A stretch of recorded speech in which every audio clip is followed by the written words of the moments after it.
Jadi bagi saya meskipun sudah lama tapi prinsipnya saya tetap harus belajar dalam berpolitik. Ada di TPS di Situbondo itu Mas Muji, itu tidak ada calegnya, ya, di kabupaten, di kecamatan, di desa itu. Tapi dari 2014, 2009, 14, 19 itu Hanura itu 10 kursi, 10 suara. Kami ini kalau setiap keliling itu kan bukan memposisikan sebagai atasan Mas Muji. Ya, jadi kalau kami ini keliling ke kabupaten kota, kami memposisikan sebagai kawan, sebagai sahabat. Bahwa saya ketua DPD ya, tapi kami bukan kemudian seperti pejabat yang harus disambut mewah, kemudian di ini enggak. Gimana sih caranya dia mempertahankan pada 2009, 2014 dan 2019 kemarin? Kan Hanura ini kan konflik 2019. Kenapa dia masih bertahan?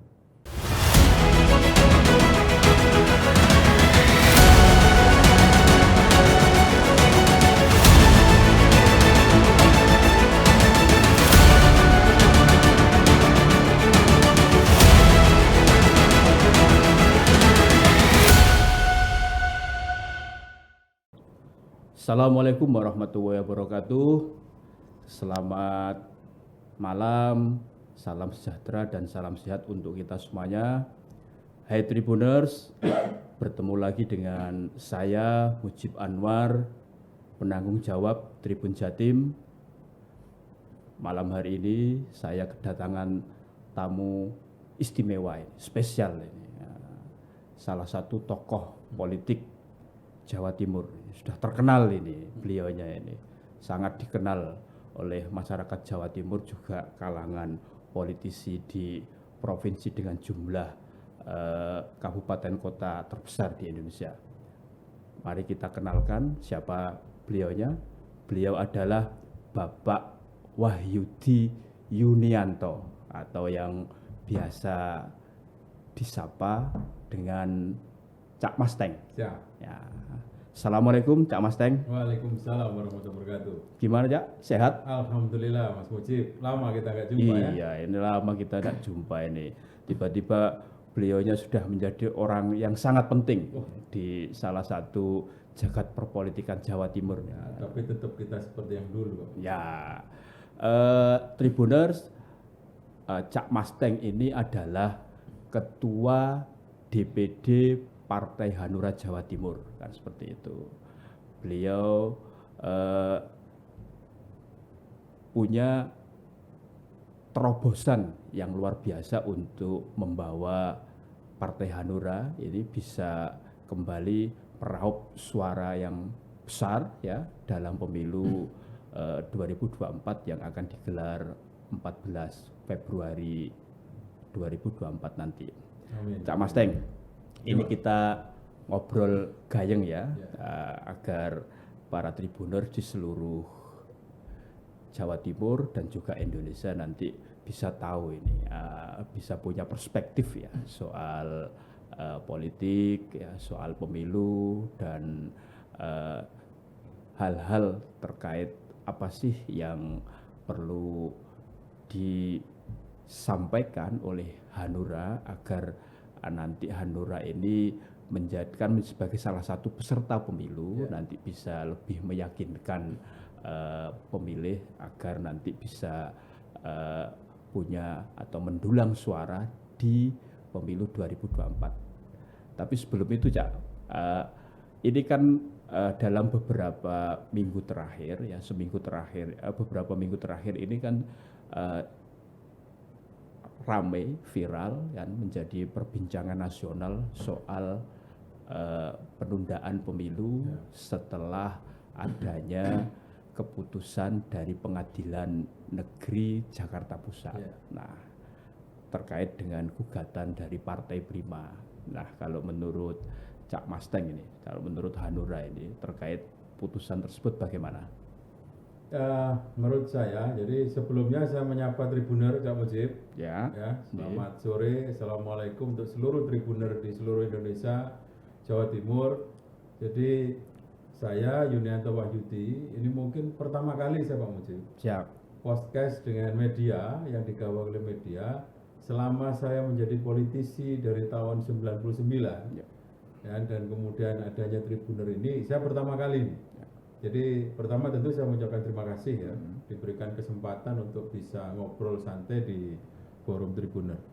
Jadi setelah sekitar 23-24 tahun ya, Ya, jadi politisi ya. karena politik itu kan tetap harus belajar Mas. Ya, Jadi bagi saya meskipun sudah lama tapi prinsipnya saya tetap harus belajar dalam berpolitik.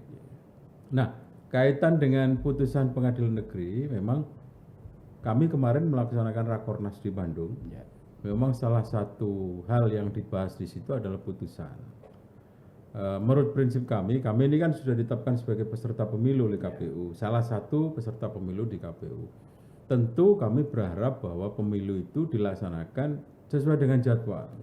Apalagi teman-teman KPU di seluruh tingkatan itu kan sudah menyiapkan segala hal tahapan-tahapannya, termasuk hari ini dilakukan oleh teman-teman di tingkat KPU dalam bentuk pantarleh ya, pemilihan pemilih. Nah, saya melihat, saya ini bukan sarjana hukum, tapi kan saya ini politik ya. Saya melihat bahwa putusan pengadilan negeri itu di luar kewenangannya. Melampaui kewenangannya karena apa? Karena yang kaitannya dengan pemilu, kalau proses tahapannya itu dia sebagai peserta pemilu atau rangkaiannya dengan pemilu, maka itu kan ranahnya bukan di pengadilan negeri. Justru harusnya kan kalau putusan KPU itu kan Bawaslu di tahap awal dan dia sudah ditolak oleh Bawaslu. Yang kedua kan harusnya Mahkamah Agung yang memiliki kewenangan, tapi ternyata dia ke PN. Lepas bahwa dinamika itu ada A, B, C dan yang lainnya, maka kami komunikasi dengan teman KPU dan berharap mereka banding. Ya, meskipun itu melebihi kewenangannya, melampaui kewenangannya, tapi kan ada hak KPU yang harusnya dia banding. Tapi sampai hari ini kita konfirmasi, komunikasi karena teman-teman KPU itu kan banyak kenal dekat. Mereka sampai hari ini belum menerima putusan, Mas Mujib. Oh, sampai hari Jadi ini. putusan dari PN itu kan mesti apa? Bahasanya rilas atau apa itu ya?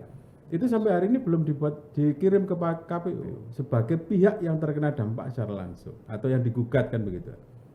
Nah, sehingga KPU tidak bisa melaksanakan proses banding kalau dasaran putusan itu belum diterima, meskipun dari sisi media, dari sisi itu kan sudah diekspos semua. Betul. Tapi kan tetap hitam putihnya itu kan resmi dari PN dikirim ke KPU. Nah, baru kemudian dibuat banding oleh memo banding oleh teman-teman KPU. Ya, saya berharap secepatnya kalau itu ada dokumennya dan dikirim KPU, maka KPU harus mundur. Karena kami sebagai peserta pemilu berharap tahapan itu tetap berjalan dengan normal, Mas Mujib. Artinya pemilu harus, kalau menurut Hanura ya, pemilu harus tetap digelar sesuai dengan jadwal yang sudah ditetapkan ya dan disepakati oleh semua peserta pemilu sebelumnya. Betul. Dan saya yakin hari ini 18 partai politik itu yang menjadi peserta pemilu tetap berharap sesuai dengan tahapan. Tidak mungkin akan pengen nunda. Bahkan presiden kan juga nyampaikan tetap sesuai dengan tahapan. Itu Mas Mujib. Nah, ketika pemilu serentak, ini kan pemilu serentak pertama ya untuk Pilpres dan Pileg. Betul. Digelar Februari 2024 nanti. Ini pasti Hanura kan punya harapan. Hanura Jawa Timur kan punya harapan besar agar bisa kembali dipilih oleh rakyat dan menempatkan calon-calon yang nanti ikut kontestasi untuk menjadi legislator. Nah, apa ini Cak Masteng? Strategi yang akan dilakukan oleh Hanura Jatim untuk meyakinkan pemilih agar nanti bisa mendulang suara sebesar-besarnya ya di pemilu 2024. Terima kasih Mas Mujib. Jadi kami mulai tahapannya itu adalah kami checking lagi. Hanura itu posisinya mulai ikut sebagai peserta pemilu kan tahun 2009. 2009 itu Jawa Timur untuk DPR RI-nya kan ngirim 2 kursi. Untuk provinsinya kita punya 4 kursi. Yang kemudian 2014 turun jadi 2 di provinsi, kemudian 2019 tinggal 1. Langkah pertama yang sudah kita lakukan dengan teman-teman Badan Pemenangan Pemilu dan Badan Perencanaan dan Pemenangan Pemilu adalah kita checking lagi hasil 2009. Bahkan Mas Mujib, kita sudah dapatkan data karena kami kan punya hak untuk minta data ke KPU. Kita sudah petakan pada tahun 2009, 2014 dan 2019 itu di TPS mana Hanura itu ada. Di desa mana Hanura ada, di kecamatan mana Hanura ada. Nah, pergeserannya dari TPS mana yang kemudian hilang 2014, TPS mana yang hilang 2019, itu sudah punya data kita. Jadi roadmap-nya sudah kita susun. Nah, kita akan buat bahan agar kemudian kita mentargetkan kan hari ini 5 kursi Mas Mujib. 5 untuk kursi provinsi. ya?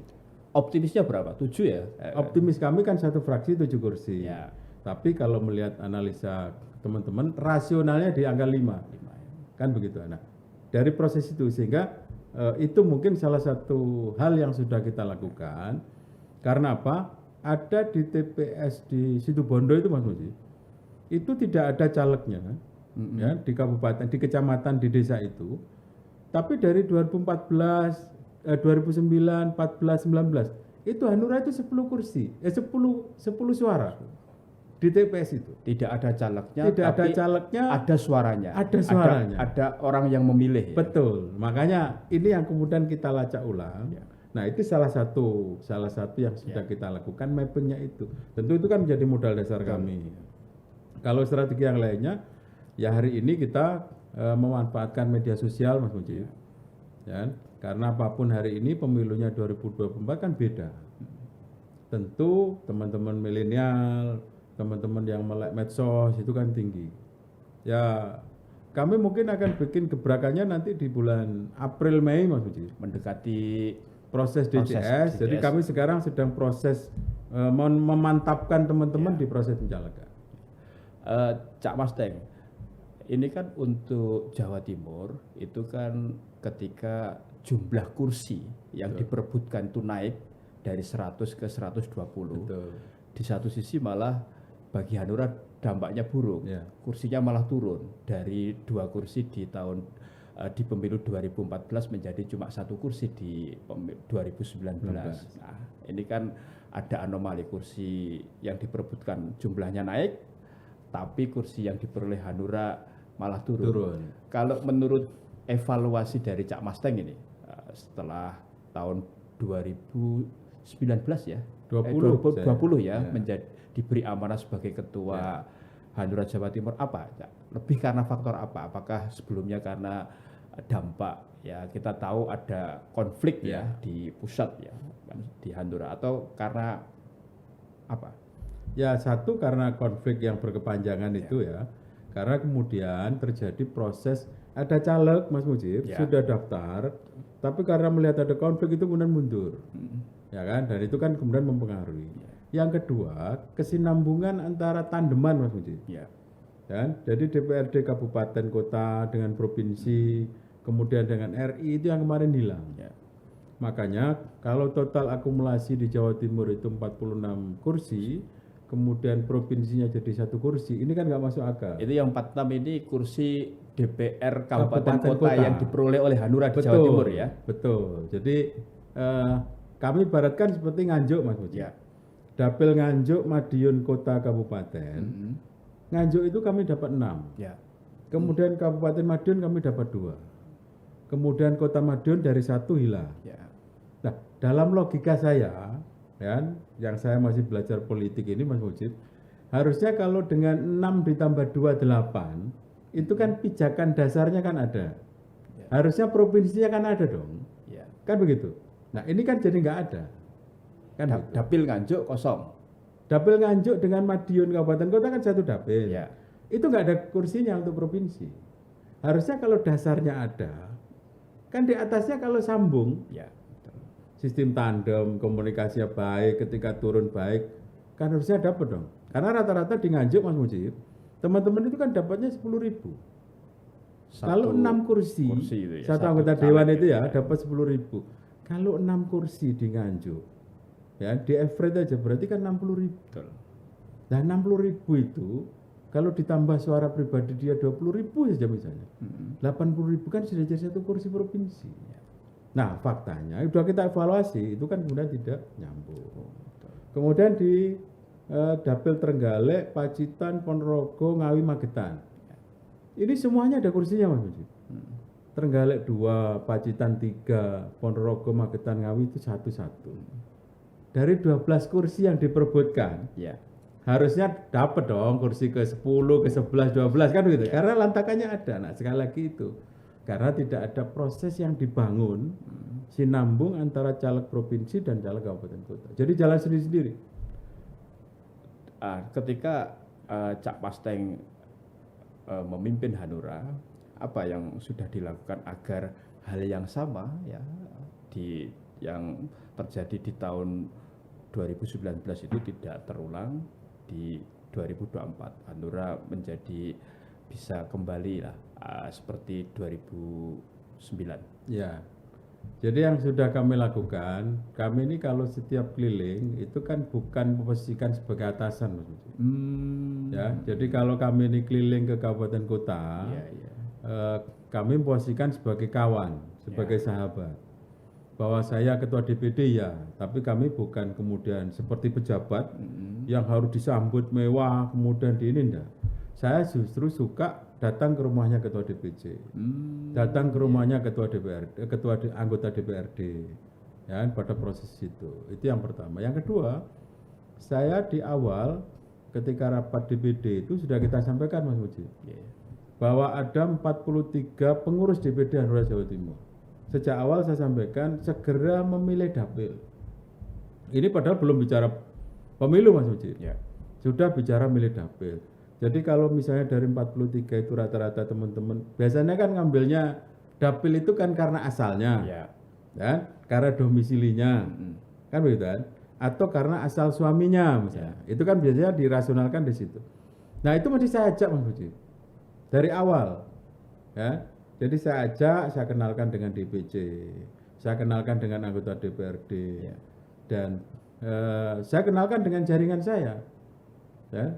Jadi teman-teman HMI, KAHMI, teman-teman Ansor, Banser, NU yang saya kenal saya ajak ngopi.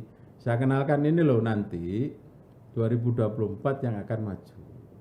Ini loh teman saya. Karena anggota dewan kami ini 46 itu kadang-kadang ada yang nggak pede, Mas Muji. Oh, gitu. Jadi untuk ketemu dengan Ormas Ansor, Ormas Banser, Kahmi itu nggak pede, jadi dia hanya dengan komunitasnya. Padahal sebagai wakil rakyat tentu dia harus ngayomi dong seluruh ormas, seluruh lembaga-lembaga di daerah. Nah, tugas saya menyambungkan itu, dan alhamdulillah hari ini masih berjalan dengan lancar.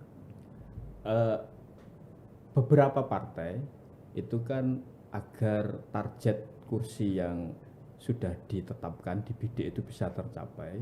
Salah satunya itu kan dengan menggait selain public figure, tokoh, artis, atau orang yang secara ekonomi dia punya modal ekonomi maupun modal sosial yang kuat itu dicalekkan kan seperti itu. Bagaimana dengan Hanura di Jawa Timur agar bisa meraih target yang sudah ditetapkan tadi? Kalau di tingkat kabupaten kota, teman-teman itu banyak membuat jejaringnya kan dengan mantan-mantan kepala desa. Oh, mantan kades ya. Ya, baik yang kades 1 periode atau 2 periode. Ada yang masih aktif tapi kemudian mencalonkan istrinya atau anaknya. Ya, karena itu kan tokoh-tokoh lokal, Mas Budi, di tingkat kabupaten kota. Yang kedua, hari ini teman-teman di kabupaten kota itu kan sudah memapping youtuber-youtuber, Mas. Oh, ya di kabupaten kota, karena sudah ketemu. Kadang-kadang kan ada yang tertarik untuk kemudian menjadi caleg, tapi jangan diekspos dulu hari ini, kan begitu kan ada yang itu. Karena contoh di Ponorogo, di Trenggalek, di Pacitan itu kan ada yang setiap bulan para youtuber itu, ini berarti influencer ya. Ya, itu kan sudah ada yang dapat kiriman dari YouTube kan 50 juta, 60 juta kan itu, dan viewernya kan banyak. Ya. Nah, itu yang kemudian kalau dari proses diskusinya jangan saya. Nanti kalau saya menjadi anggota partai politik tertentu menjadi caleg, maka takut fibernya turun. Tapi kan dia ini punya teman, maksudnya. Betul. Dia kan punya keluarga, dia punya sahabat. Nah, saya bilang itu. Ya, sehingga nanti akan semakin besar viewer sampean. Kalau kemudian tugasnya dia kan mempromokan temannya, ya, yang saling berfungsi. Kalau di tingkat provinsi, insya Allah April Mei ini kita akan rilis, maksudnya beberapa eh, ada apa duta-duta wisata, ada kemudian ya anak-anak milenial, komunitas-komunitas itu yang sudah bergabung meskipun saya jangan jadi caleg mas, kata. Ya, tapi nanti kami akan jadi jurkamnya, kami akan mempromokan kan itu. Karena apa? Hari ini yang mungkin Mas Mujib pahami dan teman-teman Tribuners mungkin ya, politik ini yang dianggap mahal mas. Ya. Jadi kalau orang mau menjadi caleg, orang menjadi anggota partai, kan dihitung waktunya semakin sempit, musuhnya semakin banyak kan begitu. Nah, akhirnya kan mereka kan takut. Nah, kami pelan-pelan melakukan proses edukasi itu. Insya Allah nanti Mei atau Maret April ini kita akan rilis beberapa teman-teman tokoh yang masuk di Hanura Jawa Timur. Cak Mas Teng, di pemilu 2024 itu kan salah satu pemilih terbanyak itu kan terutama di kalangan milenial dan generasi Z. Nah, ini kan butuh pendekatan yang berbeda ya. Betul. Dibandingkan dengan generasi sebelumnya dan jumlahnya besar. Betul. Dan bisa menjadi penentu kira-kira caleg A atau partai A nanti dapat suara atau tidak kan seperti itu. Nah, apa yang coba dilakukan oleh Hanura agar bisa menarik di mata para pemilih milenial dan generasi Z yang jumlahnya sekarang paling besar? Betul. Ya, jadi kami sudah melakukan beberapa ya. Termasuk kami dengan teman-teman pengurus DPD itu kan harus mengikuti keinginan dia. Ya. Jadi misalnya kelompok milenial itu kan yang suka ngopi di Taman Bungkul. Ya. Mereka kan berkelompok hidupnya. Ya. Tentu kalau kami langsung mengenalkan diri sebagai partai pasti daya tolaknya tinggi. Kan itu. Makanya kami kemudian ikut kegiatan kita. Jadi termasuk ketika mereka komunitas motor, komunitas gamer, ya. Jadi saya juga harus belajar Mas Budi. Jadi gamer itu ternyata asik juga, Mas. Ya, komunitas itu karena apa? Kita tidak orientasi hasil ya. Hasil maksud saya game kemudian menang sampai kemudian ada hadiah, ada macam-macam itu. Tapi kami menyelami itu, ya. Kami menyelami itu. Apa sih keinginan dia? Apa sih harapan dia? Ketika awal-awal kami masuk itu memang yang tadi saya sampaikan itu bahwa menjadi politisi itu banyak musuh, dan menjadi anggota dewan itu butuh logistik yang luar biasa. Nah di awal-awal saya sampaikan bahwa tidak harus begitu, dan kalau kemudian kembalikan lagi kepada ruhnya untuk menjadi anggota dewan, memberikan manfaat kepada masyarakat, bakti sampean terhadap negara, bakti sampean terhadap daerah sampean, kebanggaan sampean terhadap orang tua sampean dan keluarga sampean. Nanti kita dijebak korupsi gini. Nah, itu kan juga menjadi ketakutan dia. Ya. Saya bilang bahwa di luar itu coba diprototipe. Karena jangan hanya anggota dewan yang sering di media, Mas. Ya. Anggota dewan yang tidak pernah muncul di media justru baik-baik saja. Ya. Programnya di masyarakat lancar. Kan di daerahnya, keluarganya juga sakinah mawaddah warahmah, kan begitu kan? Nah, opininya kan oh politisi ini nanti misalnya selingkuh. Ini kan begitu kan? Nah, itu yang kemudian kami selami di masing-masing teman-teman muda itu, baik yang sudah berkeluarga maupun yang belum, untuk kemudian menjadi satu kesatuan tapi hatinya bareng gitu. Ya. Karena pertama tentu kami harus tahu dulu. Kan itu. Nah, dalam proses perjalanan itu akhirnya ketemu. Nah, terakhir kemudian saya sampaikan ke beliau-beliau itu, adik-adik itu. Sampai ini kan tokoh semua. Nah, di antara para tokoh ini kan tentu ada yang ditokohkan atau diliderkan. Nah, kalau sama sepakat, ya sokong mereka. Kalau dalam satu periode perjalanan tidak memberi manfaat kepada sampean, bunuh di tengah jalan. Ya. Karena apa? Harus dilakukan reward and punishment. Kan begitu? Ya. Nah, saya sampaikan ke dia, loh bisa Mas. Loh bisa, kalau dia punya catatan negatif dalam perjalanan dia menerima amanah sampean, saya sampaikan bisa dipecat, bisa di PAW dan yang lainnya. Ya? Oke. Nah, saya sampaikan begitu karena apa? Sampean ini kan harus belajar semuanya. Saya bilang mungkin 5 tahun ke depan zaman-zaman ini calon wali kota Surabaya. Iya betul. Ya, mungkin 8 tahun ke depan zaman calon-calon gubernur. Saya ini hanya mengantarkan sebenarnya. Saya ini hanya mengantarkan zaman yang muda-muda. Masa zaman terima kota zaman yang sudah dibangun bagus, hari ini kemudian dipilih nantinya orang-orang yang tidak pas. Masa zaman dari Sidoarjo kemudian punya sejarah bupatinya begitu, hari ini sudah baik, masa ke depan begitu. Ya, nah resonansi itu Mas Mujib yang saya sampaikan ke semua anak-anak muda itu karena apa? Bukan kemudian takut dengan politik mahalnya, bukan takut dengan difitnah politisi itu selingkuh dan korupsi misalnya, tapi bagian dari bakti kita kepada negara untuk urusan itu. Artinya Hanura akan menunjukkan ya kepada masyarakat bahwa stigma negatif yang selama ini jadi labeling para politisi atau dunia politik itu tidak sepenuhnya betul ya. Betul. Dengan menunjukkan bahwa politik itu adalah bakti atau Betul. dharma kepada negeri atau republik ini ya. Karena saya bilang ke teman-teman milenial, Saman kan sudah tuntas dengan urusan sampean. Ya. Secara ekonomi, Saman sudah punya mobil, Betul. Saman sudah punya rumah. Habis itu mau ngapain lagi Mas? Saya bilang gitu kan. Kalau secara ekonomi Saman tumbuh, uang sudah Saman depositokan. Ya. Setiap bulan Saman main-main begitu sudah dikirim dari YouTube, TikTok atau yang lainnya. Nah, sekarang tunjukkan bakti sampean kepada negara. Kan itu. Dan bakti terhadap negara itu salah satunya bisa lewat Hanura ya. Betul, karena partai kami ini kan hati nurani Mas Mujib.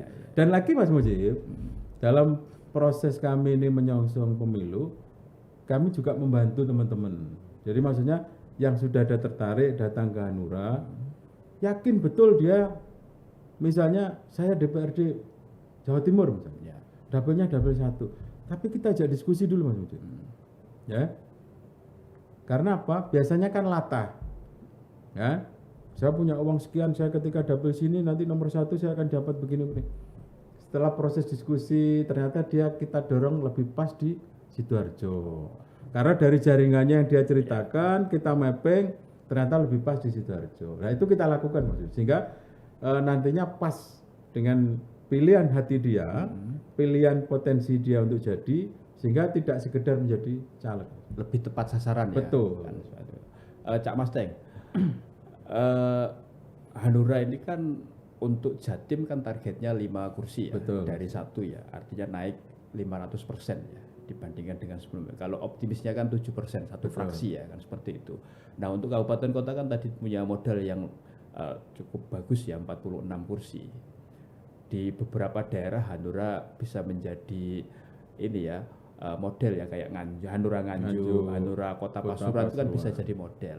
Nah untuk agar daerah yang lain, kabupaten yang lain, suara Hanura itu juga besar seperti di Nganjuk dan Kota Pasuruan, apa yang sudah dilakukan oleh DPD? Selain itu juga dari 46 ini kira-kira di 2024 naik menjadi berapa? 100 lebih kah? Ya, jadi kalau tahun 2014 kami ini kan 67 Mas Mujib. Anggota kabupaten kota. Kemudian 2019 kan jadi 46. Ya.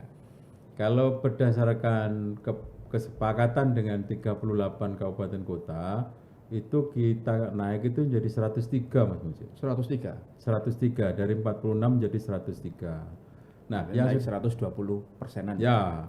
Yang kita lakukan hari ini yang sudah dan itu sudah jadi satu kesatuan utuh di Bapilu, itu kan success story Mas. Oh. Ya. Jadi kita akan bisa milahkan anggota Dewan di Hanura 46 itu kan kebanyakan kan sudah periode kedua Mas. Ya. Ada juga yang sudah 3 periode. Bahkan ada yang sudah 4 periode, tapi sebelumnya yang tahun 2004 itu partai lain. Nah, mereka ini kan rata-rata dapatnya kan 8.000, 10.000, 12.000. Nah, Bapilu sudah turun jauh-jauh hari itu memotret, berdiskusi dengan teman-teman itu, dulu gimana sih untuk menjadi dewan itu, ya. Kemudian gimana sih caranya dia mempertahankan pada 2009, 2014 dan 2019 kemarin. Kan Hanura ini kan konflik 2019. Ya. Kenapa dia masih bertahan? Nah, trik-trik dia, strategi dia, bagaimana kemudian dia lakukan itu sudah ada di kita semua Mas Mujib. Success story-nya sudah Success di-capture story-nya, di-capture ya. tercapture. Contoh misalnya Mas Mujib, Tuban misalnya ya. Ya, Tuban itu kan kami satu kursi. betul. Mas Musa itu kan dulu dari partai lain, ya. ya kan? Nah, kalau dibiarkan saja Mas Mujib, tanpa ada upaya ikhtiar dengan success story kita ceritakan itu, ya ke depan pasti satu. Karena Mas Musa itu triknya luar biasa untuk dia jadi itu. Ya, nah dari success story itu yang sekarang kita perlebar, termasuk kita berikan kepada calon-calon yang mau masuk ke Hanura. Ya. Kan itu. Menjadi caleg kabupaten, termasuk salah satu Mas Mujib, ada yang habis 2 miliar nggak jadi Mas Mujib. Dari Hanura? Bukan, dari yang lainnya. Ada yang 1 miliar dari Hanura nggak jadi ada Mas Mujib.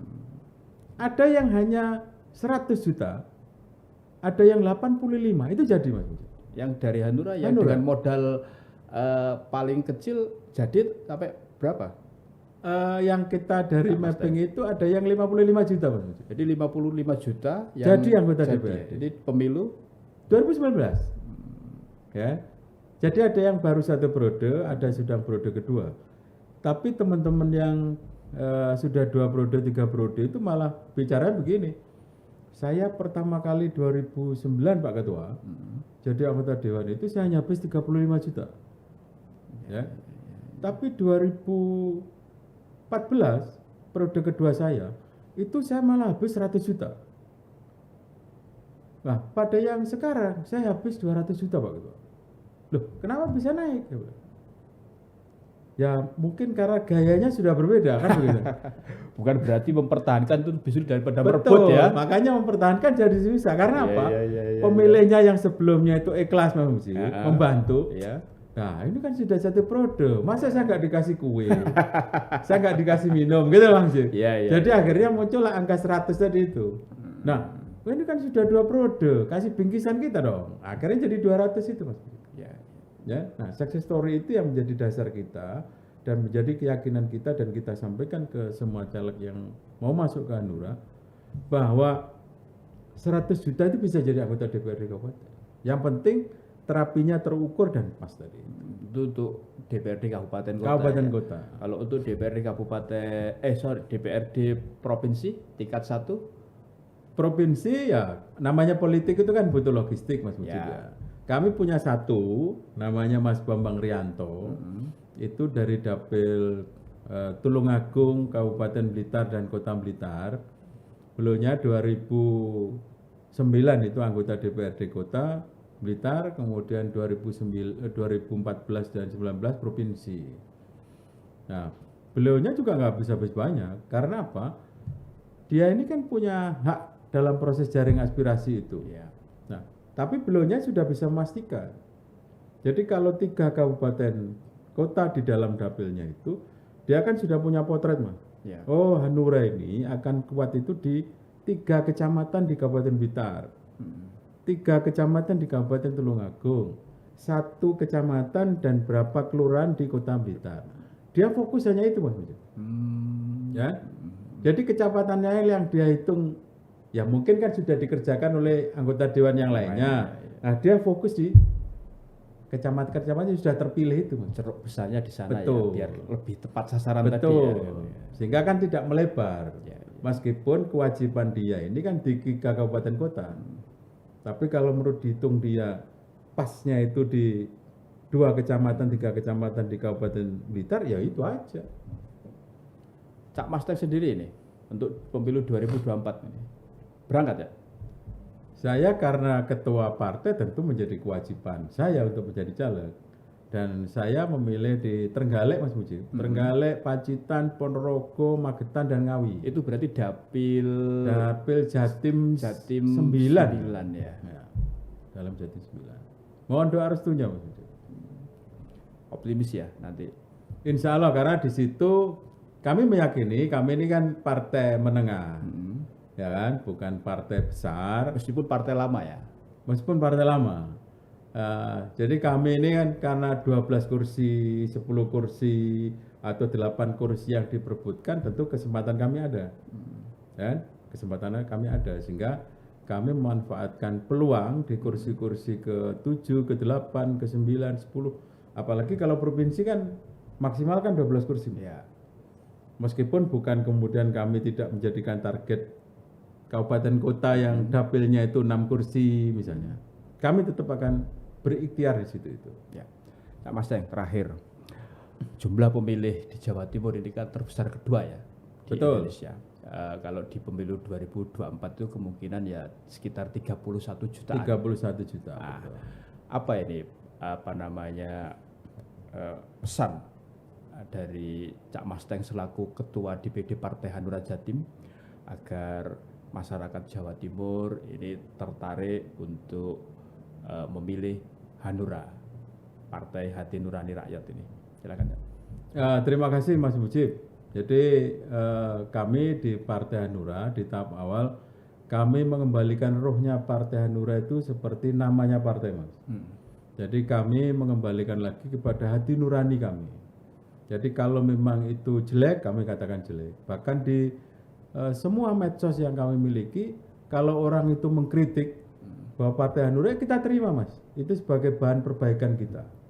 Yang kedua, kebiasaan di partai politik itu kan ketua DPD-nya itu kan otoriter. Ya. Dan karena semuanya kadang dibebankan pada ketua DPD. Kalau di kita, kita biasakan menjadi serang sahabat. Ya.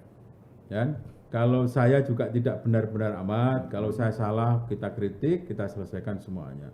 Dan seluruhnya harus kembali kepada hati nurani. Kami berikhtiar bahwa nantinya kalau diberikan kesempatan kami berkontestasi dan kemudian diberikan amanah oleh masyarakat di Jawa Timur dari 31 juta itu, maka kami pengen berbuat lebih baik dan semuanya kembali kepada hati nurani kami. Kami kalau nantinya misalnya lancung dalam proses amanah masyarakat, maka kami akan mengundurkan diri sendiri.